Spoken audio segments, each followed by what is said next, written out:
Hello, good evening, everyone, and welcome to Soccer in Our Area, a Cincinnati Soccer Talk podcast.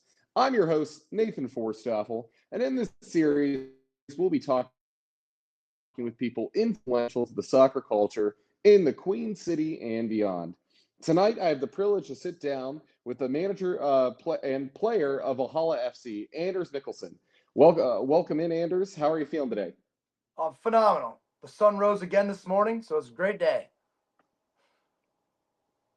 Yeah, we're glad to have you on. It's a privilege to have you on the show. I just wanted to start for our audience, just give them the chance to get to know you. So, where are you from? What details can you share with us? Yeah, I grew up in Milford, Ohio. Obviously, started playing soccer there. Grew up through the local league channels, and had a great high school career. Decided not to play in college, which is where all this Great. passion and energy came through Okay. to make Valhalla a resurgence. That's that. Yeah. Where did you go to high school? Where did you play in high school? Milford High School. You played at Milford High School. Okay, great. Yep. I know that's a classic Cincinnati question of where you went to high school. Everybody knows, especially East Side, West Side, that can debate. You mentioned the passion for Valhalla coming after the choice not to play in college. What sparked the creation of the club? And can you kind of give us the background on the history of the lore of Valhalla FC? Well, first, it starts from a personal story. Like throughout college, I think I grew like 3 or 4 inches, gained like 30 pounds. I'm working at this desk job, playing rec sports, and I'm like, dang, I feel pretty good. And so then I had to have serious thoughts about like, what are my best routes in order to get a contract, in order to go pro, or something in those kind of regards. And after a lot of thinking, playing, and all these kind of things, I personally kind of arrived on the subject that like enter a big tournament, win a big game. Certainly, people will see you, especially if you can enter a tournament such as the U.S. Open Cup with like professionally paid players. If our team beats a professionally played team, certainly somebody on our team deserves a contract. And so that is kind of where my thoughts was. And so the next step was then, how can I find enough people, or really just 11 people strong, that want to share that same vision and passion as me. And fortunately enough, I got back into the soccer world with, I'd say, like 7 or 8 of like ex high school players from a range of 3 or 4 years. We were in a beautiful spot as well because we had like I think 4 sets of brothers as we started the team, and then everyone's playing men's league soccer around the Cincinnati area. So we're just naturally finding out, these people that have grown past college, but still want to play seriously, very competitive, and they've got real chances at going further. It's just how do you get seen and how do you get noticed? So and I think Yeah, that's kind of like, absolutely. yeah. So that's the origins of it, and then Valhalla. My name is, I guess, like properly pronounced. My grandma always called me Anders Michelson.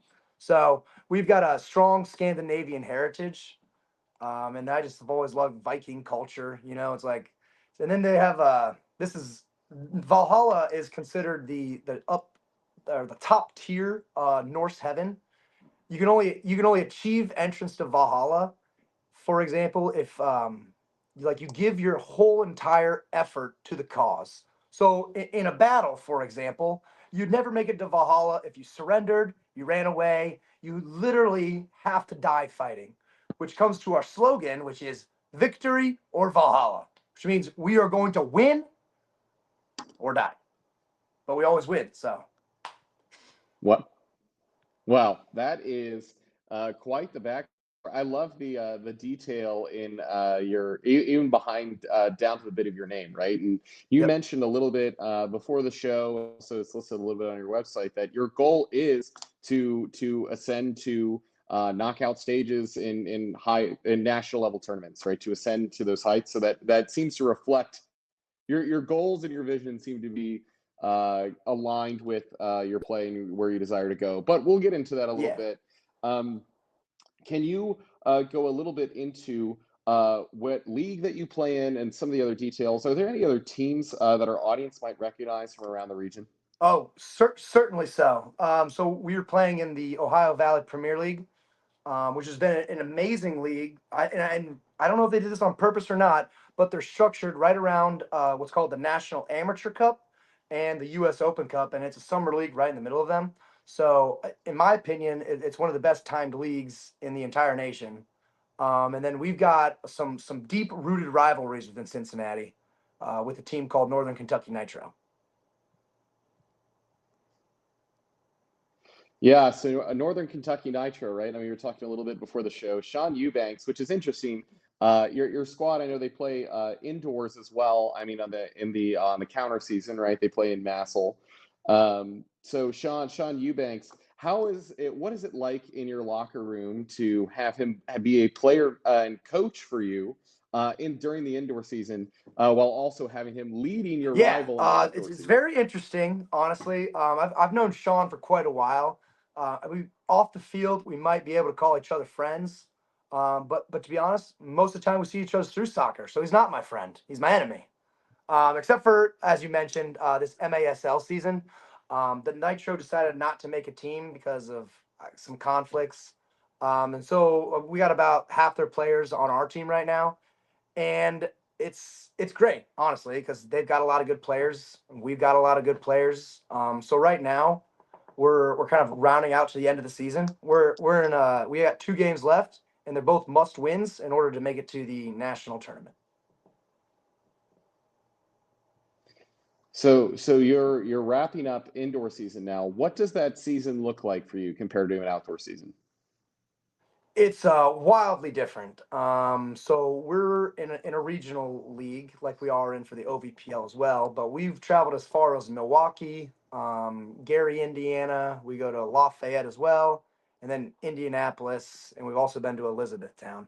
And then the national tournaments are going to be held in, well, they said Baltimore, but it's really 2.5 hours away from Baltimore. But the play style is wildly different. I would categorize like indoor soccer, like a sport like hockey or basketball. More like hockey because we're trying to sub 2 minutes on, 2 minutes off, sprinting the whole entire time. And yeah, just quick pace of game, lots of sprints. And it's a lot more physical as well. There's walls. I call it very close to hockey. In hockey, they're on the what do you call that? The ice for about like 2 or 3 minute shifts, I believe. Sprint on, sprint off, and we run a very similar style of subbing.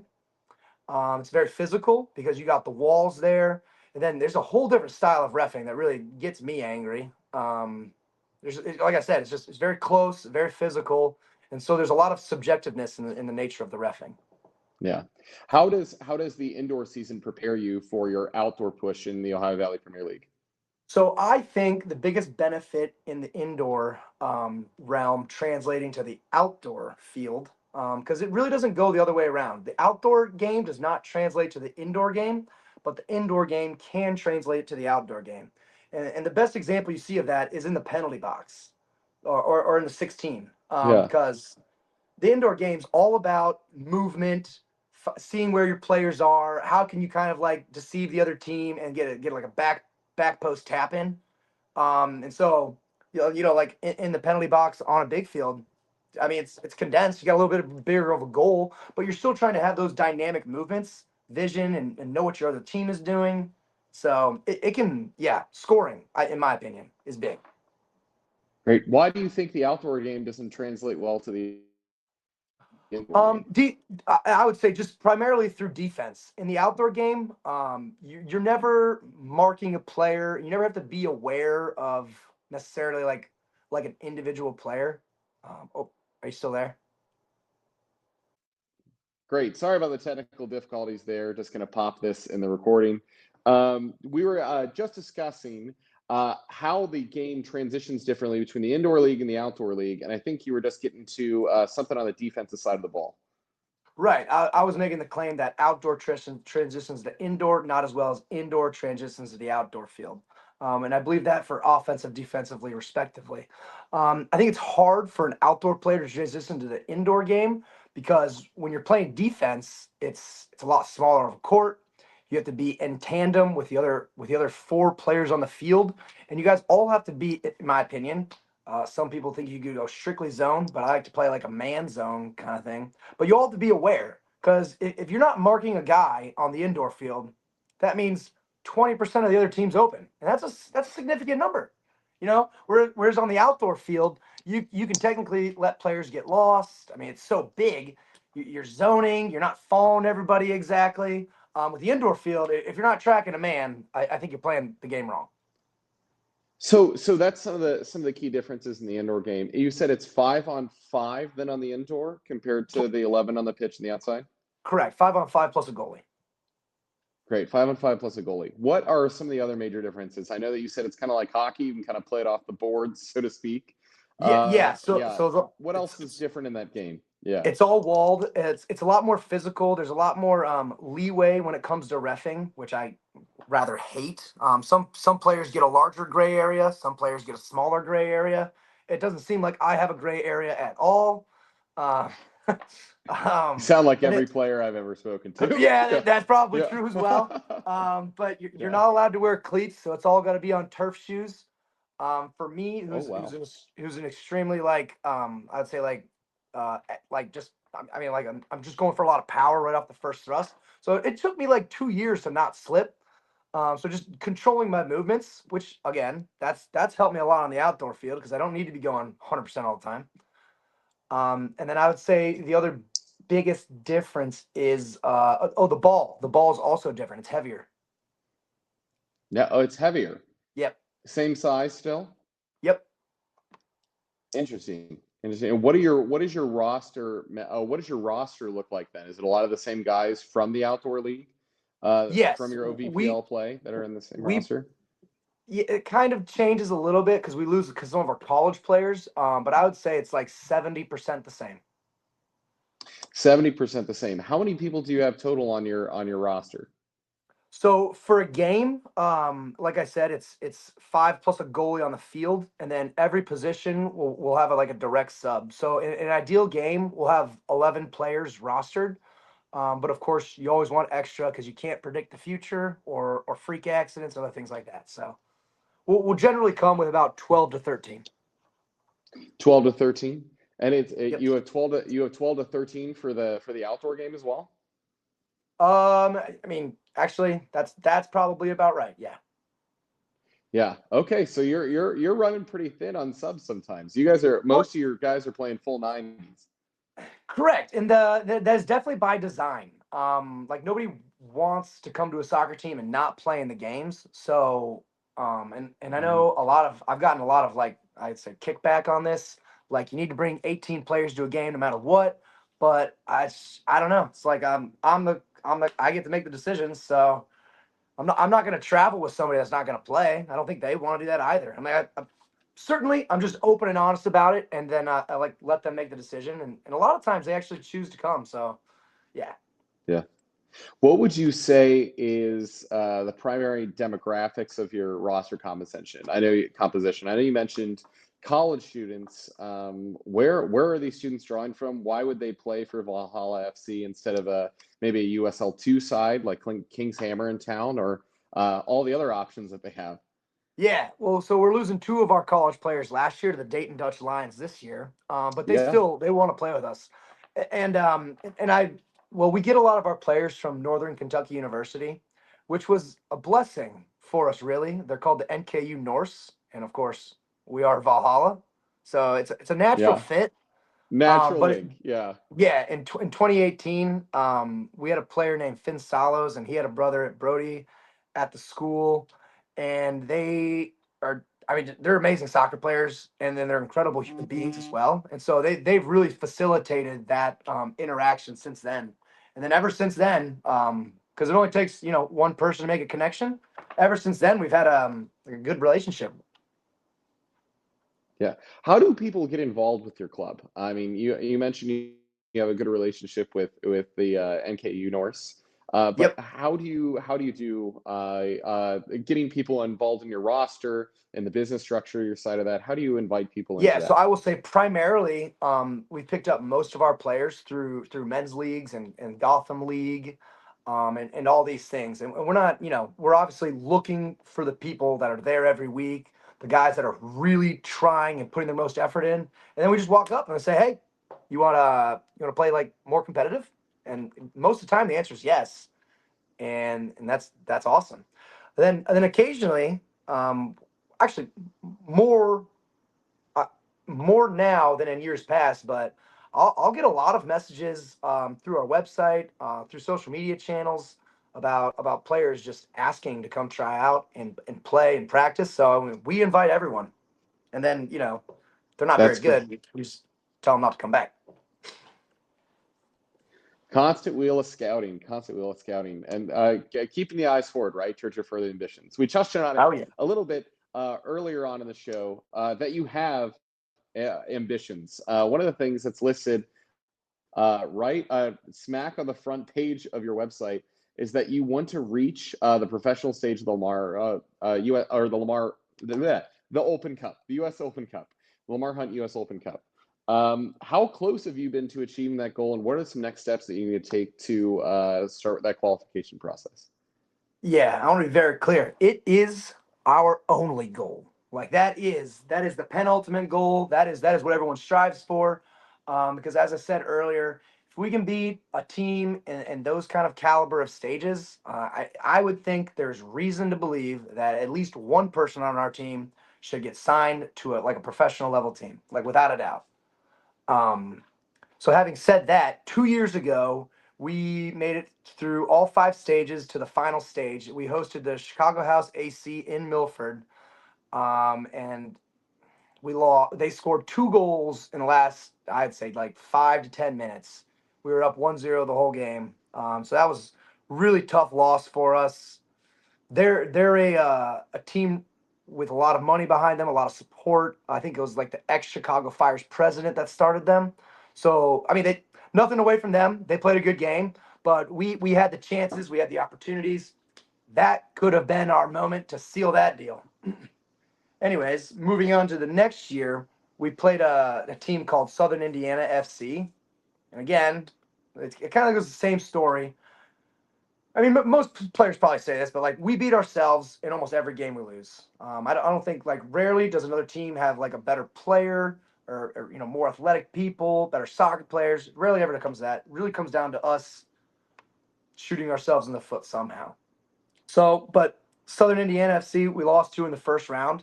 They ended up actually going through all five rounds, and they're getting ready to play their first professional stage in the next coming week or two, I believe. Yeah. Can you speak to as well what that qualification process looks like? I mean, I know you mentioned five different rounds, and I know we have several USASA teams, which is the governing body, if I understand correctly, for the regional leagues. Yep. We have a few of those teams that are playing in the first round here coming up in March, including the Virginia Dream. They're taking on the Richmond Kickers, USL1, and right here actually on the campus of NKU against our very own FCC2 and New York Pancyprian FC in the first round of the U.S. Open Cup on Thursday, March 20th at 7:30. So definitely go out and support for that. Oh yeah. Can you talk through what that qualification process looked like for those teams and how it applies to your squad as well? Yeah. So from my understanding, the U.S. Open Cup has a couple of requirements in regarding to get into it. Number one, you have to be in USASA affiliated league, and so for example, ours is U.S. Club Soccer with the OVPL. You need to have 10 regular season games, and you need to be in good standing. And those are really the only requirements. Yeah. So in good standing, playing in that. And I think they also at some point have a requirement for some form of home venue. Where do you currently play your indoor and your outdoor matches? Milford High School, or no, actually, they call it Charity Lucas Soccer Stadium in Milford, Ohio, at the high school. Charity Lucas Soccer Stadium. Fantastic. So that is listed then as your home stadium for Cup qualifying. Have the club? How far would you say are you away from making the first round of the U.S. Open Cup? Ooh, and the proper stages? I mean, we're right there. We just got to finish the game. So as I said, the past 2 years we lost to the teams that have made it. So it's not like we're under. I mean, we are underperforming because we should be going, in my full opinion. Neither of those teams the past 2 years should have beat us, especially Chicago House AC at home, and FC Southern Indiana FC beat us at home as well. So, Yeah. and we only lost each game by 1 goal. That close. It really is a game of inches with that sometimes. And I know there's another cup, probably less discussed on the national level compared to U.S. Open Cup, but the Amateur Cup, right, through the United States Adult Soccer Association. What advantages are there from playing in that tournament in the broad scheme of things when looking at your ultimate goal of beating a professional team in the U.S. Open Cup? Yeah, so the Amateur Cup is an awesome. It's the first national tournament of the year in regards to those governing bodies. I think it's not much to sign up for. Same kind of requirements, and then so I just signed up actually a week ago, and then games are going to start mid-April.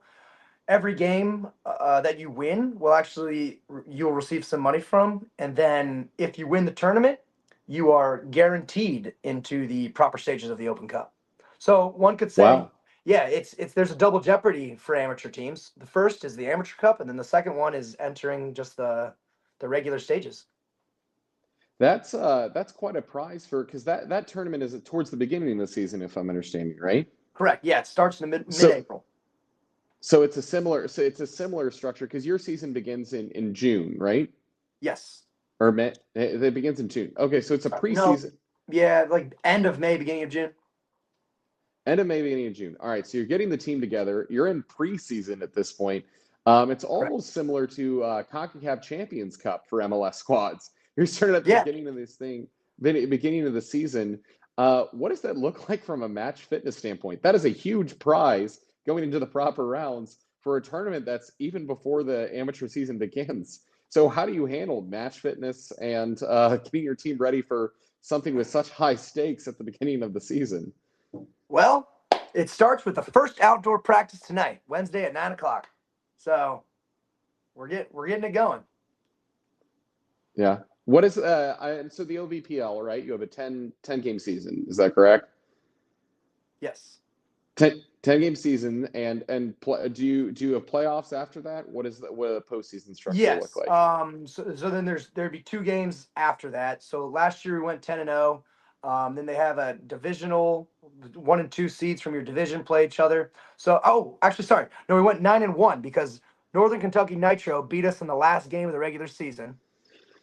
Then we go into the finals for who goes in the championship round, and then we beat them the following week. So then we were able to go to play in the championship round, in which we ended up unfortunately squandering. Yeah. But redemption at least against Redemption the Nitro. against Nitro, that's for sure. They'll never land on top. Yeah. Does that do the playoffs, the OVPL playoffs, have impact on your standings of where you play in the Amateur Cup, seeding, impact on U.S. Open Cup qualification? Yes, I believe it does. From a subjective nature, the people looking to accept the teams will look at the team's record, how they did. If there are other teams in that league competing for one spot, they'll almost always go with the better team that did better in their most recent season. So it absolutely matters. So showing off for the committee. Yep. Yeah. So with that in mind, right, wanting to be selected for better seeding in these tournaments for next year, preparing for U.S. Open Cup. What are your projections for this year? What are you looking forward to as a manager and a player?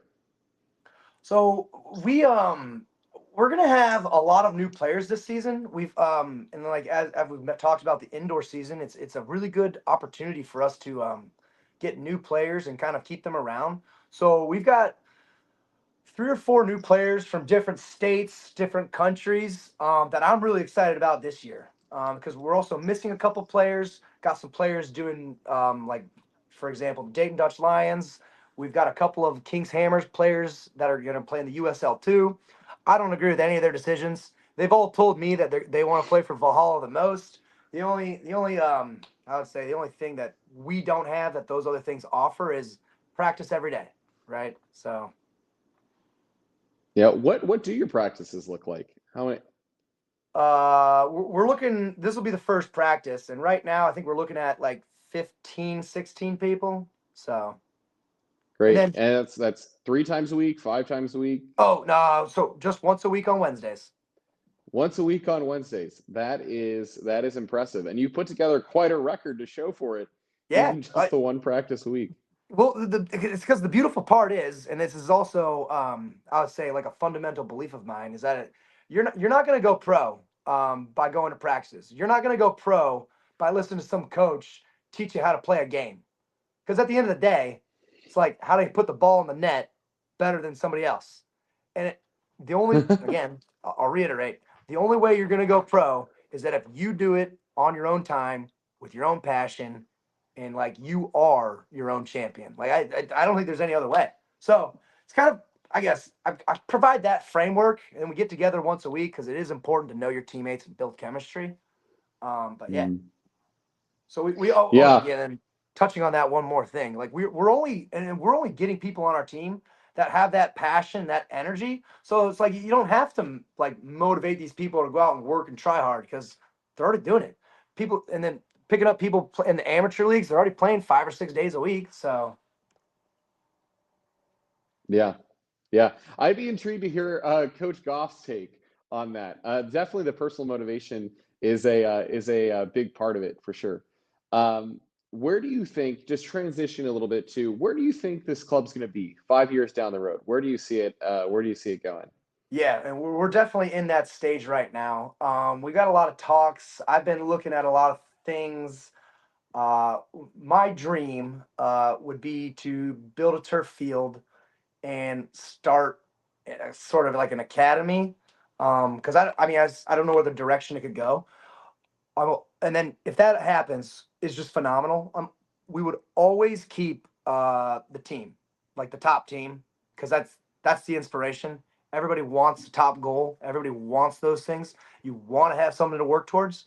And so just getting into the amateur cup, OVPL, and Open Cup every single year would be like, yeah, a dream of mine, and that's the goal.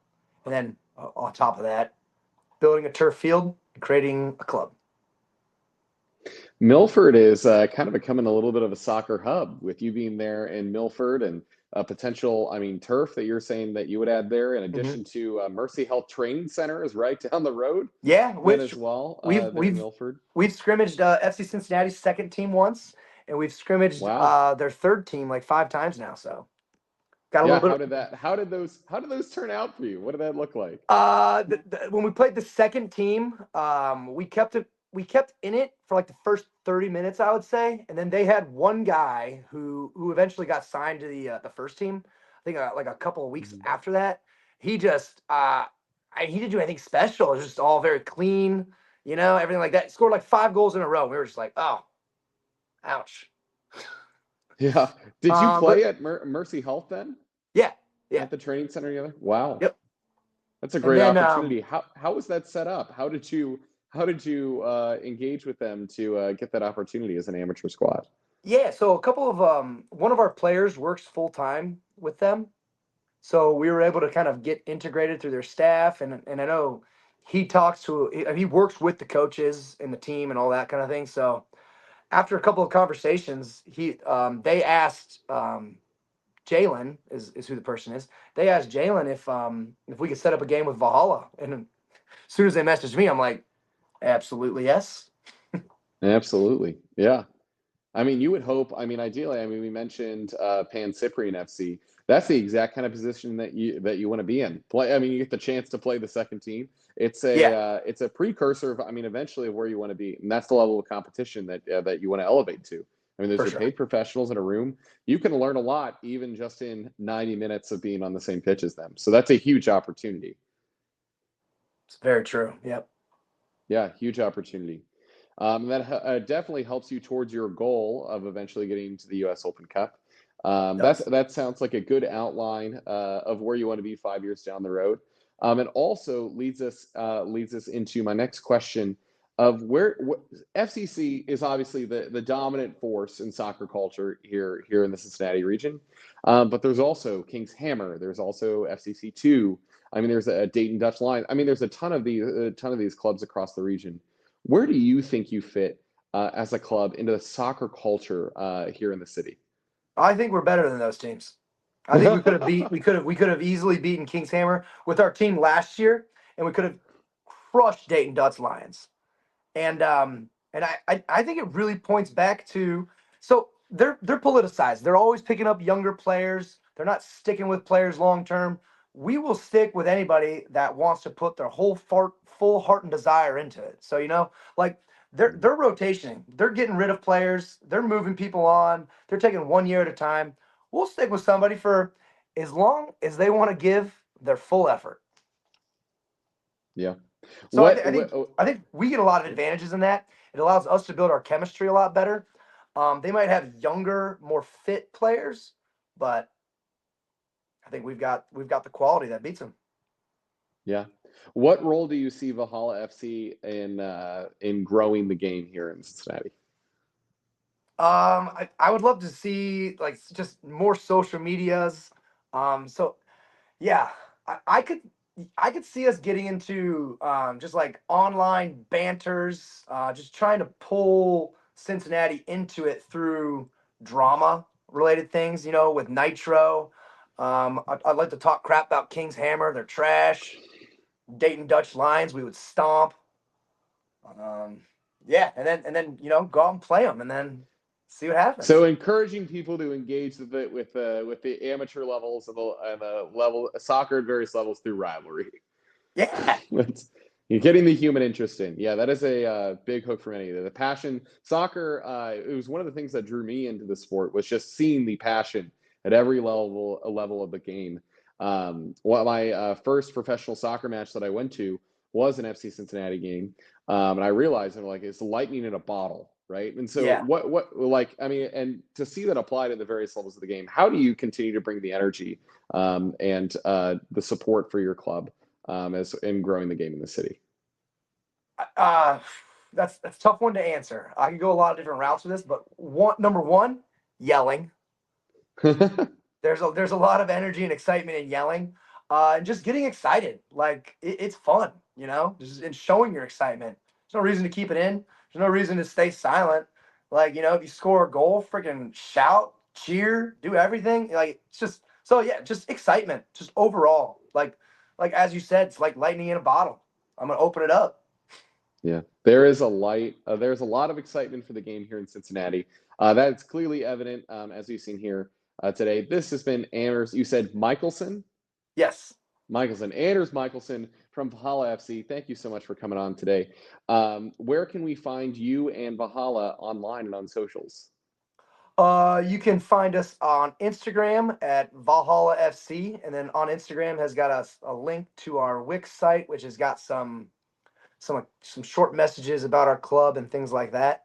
And then definitely on X as well. That's where I do the most like short term posting, and then our schedules are always posted on Instagram. Fantastic.